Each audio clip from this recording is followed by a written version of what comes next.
तेरी मेरी कहानियाँ से सभी अपडेट पाने के लिए बेल आइकन दबाएं। आज की कहानी है दादी का फैसला। करुणा बिस्तर पर लेटी हुई अपने ही ख्यालों में गुम है। आज की रात उसके लिए बहुत मुश्किल है, क्योंकि कल का सवेरा उसके लिए नई ज़िंदगी की शुरुआत होगी। पर वह अपनी ज़िंदगी को किस तरफ मोड़ना चाहती है, यह उसके ही हाथ में है। उसके पास दो विकल्प हैं और उसे उनमें से किसी एक को चुनना है। यह निर्णय आसान नहीं है। एक तरफ उसका उज्जवल भविष्य है और दूसरी तरफ उसका परिवार। उसे बहुत सोच समझकर निर्णय लेना होगा। करुणा शुरू से ही पढ़ने में बहुत होशियार रही है और शायद इसी कारण उसके माता पिता ने उसे बहुत अच्छी शिक्षा दी है। उन्होंने कभी भी करुणा और उसके भाई में किसी तरह का भेदभाव नहीं किया। अपने दोनों ही बच्चों पर उन्होंने कभी किसी तरह का दबाव नहीं दिया है। और आज भी करुणा के पापा ने निर्णय करुणा पर छोड़ दिया है कि बेटी, जो तुम्हारी इच्छा होगी वही हम सबको मंजूर होगी। करुणा एक मध्यम वर्गीय परिवार से संबंध रखती है। उसके परिवार में उसके पिताजी को छोड़कर बाकी किसी ने 12वीं भी पास नहीं की और लड़कियों की पढ़ाई के तो उसके दादा दादी सख्त खिलाफ थे। करुणा के पापा गरीबी के चलते उच्च शिक्षा नहीं पा सके, पर उन्होंने बहुत मेहनत की और अपने बच्चों को अच्छी से अच्छी शिक्षा देने की कोशिश की। उन्होंने सबके विरोध के बावजूद करुणा को पढ़ाया। जहां करुणा के साथ की सभी लड़कियों की शादी हो चुकी है, वहीं करुणा अभी तक कुंवारी है और पढ़ रही है। और यही सबसे बड़ी परेशानी की वजह है उसकी दादी के लिए।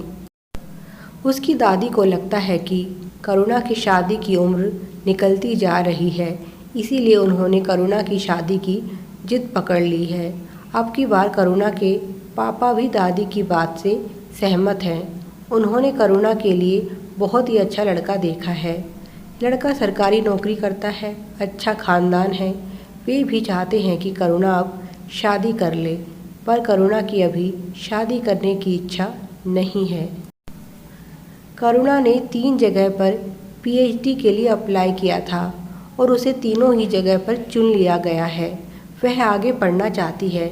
उसकी इच्छा है कि वह प्रोफेसर बने, पर अभी घर में उसकी शादी को लेकर बहुत ज़्यादा तनाव हो गया है।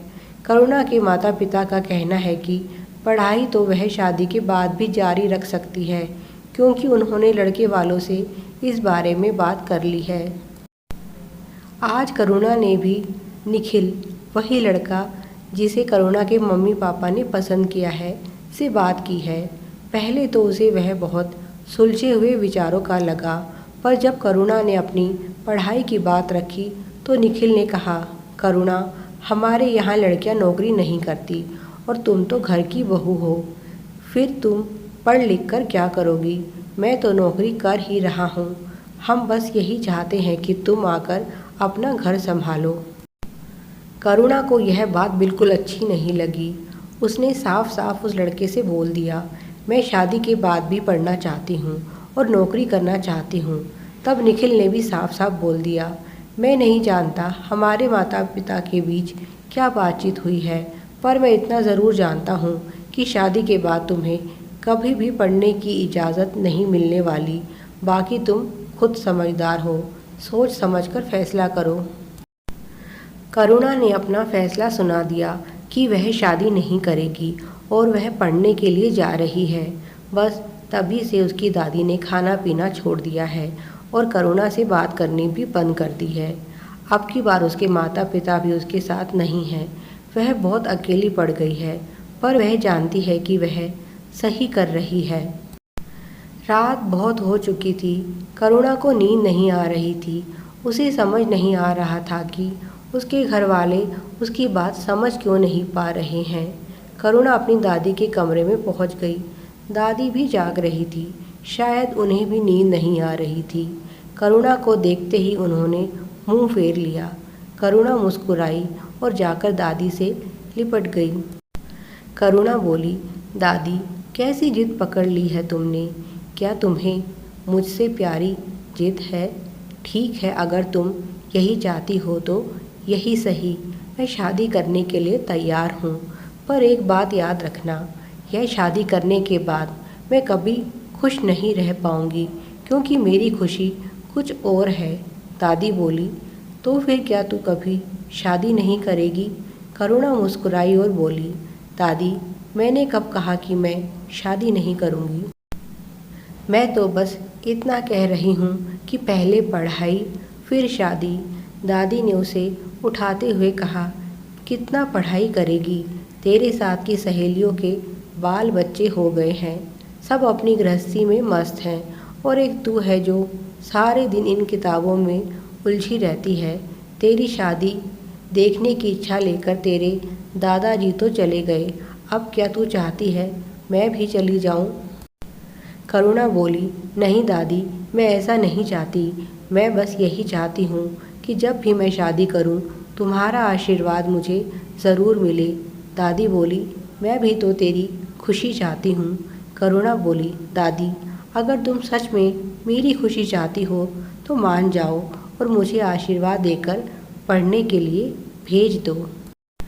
दादी बोली, पढ़ने लिखने की कोई उम्र नहीं होती, पर शादी की तो एक उम्र होती है। पढ़ाई तो तू बाद में भी कर सकती है। करुणा बोली, दादी, मुझे खुद से ज़्यादा तुम पर यकीन है। तुम जो भी फैसला लोगी मेरे लिए अच्छा ही होगा।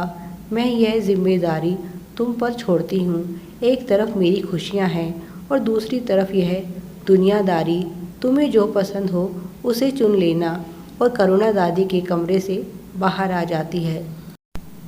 आज घर में बहुत चहल पहल है। आज करुणा की सगाई है।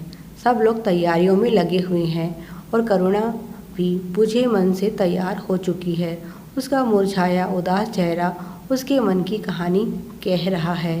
वह बार बार आशा भरी नज़रों से दादी की तरफ देखती हैं, पर दादी हैं कि उसकी तरफ देख ही नहीं रही। करुणा मन ही मन यही सोच रही है कि आखिर दादी का फैसला क्या होगा। थोड़ी देर में लड़के वाले भी आ जाते हैं। करुणा के माता पिता के मन में भी यही विचार चल रहे हैं कि क्या वे करुणा की शादी करके सही कर रहे हैं। सच्चाई तो यही है कि अभी वह भी नहीं चाहते कि करुणा की शादी हो।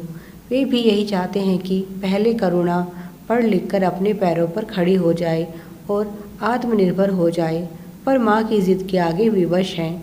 करुणा के पिता बहुत दुखी हैं कि आज तक उन्होंने करुणा का साथ दिया, पर अब जब करुणा को उनके साथ की सबसे अधिक आवश्यकता है तभी उसके साथ मजबूती से नहीं खड़े हो पा रहे। उन्हें भी अपनी माँ के फैसले का इंतज़ार है। सगाई की सारी तैयारियां हो चुकी हैं। तभी करुणा की दादी उन दोनों के पास आकर खड़ी हो जाती है और कहती है, लड़का लड़की को अंगूठी पहनाए उससे पहले मैं एक छोटी सी बात कहना चाहती हूँ। मेरी पोती की इच्छा है कि वह पहले पढ़ाई पूरी करे, इसीलिए हमने यह फैसला लिया है कि अभी हम सगाई कर देते हैं और शादी तभी होगी जब करुणा की पढ़ाई पूरी हो जाएगी।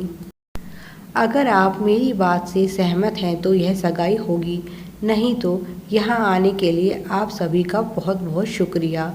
दादी की बात सुनकर करुणा की आंखों में खुशी के आंसू आ जाते हैं। उसके माता पिता भी इस फैसले पर अपना संतोष व्यक्त करते हैं और लड़के वाले नाराज़ होकर चले जाते हैं। दादी मुस्कुराते हुए करुणा के सर पर हाथ रखती हैं और कहती हैं, तेरी खुशी से बढ़कर मुझे कुछ नहीं चाहिए। ऐसे रिश्ते तो आते जाते रहते हैं, सभी बहुत खुश होते हैं दादी के इस फैसले पर। Please like, share and subscribe. Thanks for watching.